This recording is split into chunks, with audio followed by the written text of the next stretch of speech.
It was a cold October night in the small town of Ravenwood, Pennsylvania.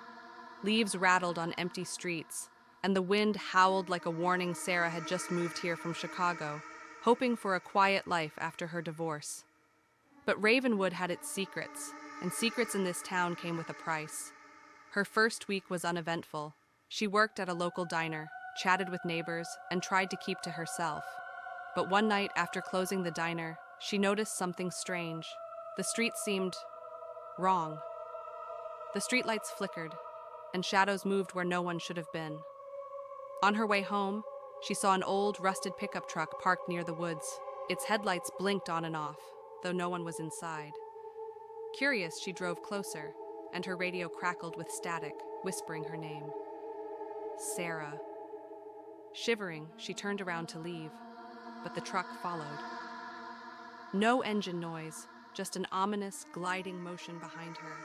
She tried to speed up, but the street seemed to twist unnaturally, leading her into the woods she had avoided before the truck stopped suddenly. A figure emerged, a man in a tattered old uniform, face hidden in shadows. He raised his hand, and she felt frozen, as if the world itself refused to let her move. "You shouldn't be here," he said, voice like gravel. "This town doesn't forget." Suddenly, Sarah remembered an old story she had heard from a neighbor, a story about the driver. Decades ago, a man named Thomas Wren had been run off the road by drunk teenagers.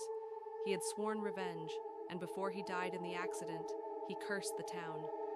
"Every night, I'll take the last ride, and I'll choose the one who thinks they're safe." Sarah ran, or tried to. The trees twisted like they were alive, the road stretching impossibly long. Every turn she took, the truck was there, closer, headlights cutting through the fog. Her phone died. She couldn't scream. The sound seemed swallowed by the night.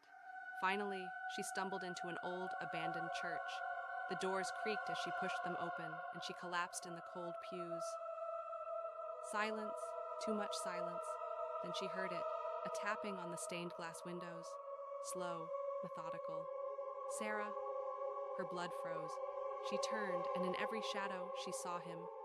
Not one, but dozens. Faces of people who had vanished in Ravenwood, eyes black, smiles twisted.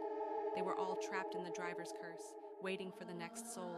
And at that moment, the truck appeared inside the church, impossibly, crushing the pews beneath its tires. The man stepped out, reaching for her hand. "You can't leave," he whispered. Sarah screamed. The last thing she saw before darkness claimed her was the reflection of her own terrified face in the windshield. And then, silence. The next morning, the townspeople found the church empty. No trace of Sarah, just a lone note on the altar. "I'll be back for the next ride." And in Ravenwood, every night since, if someone drives alone through the fog, they might just hear the faint, gravelly whisper, "Sarah, it's your turn."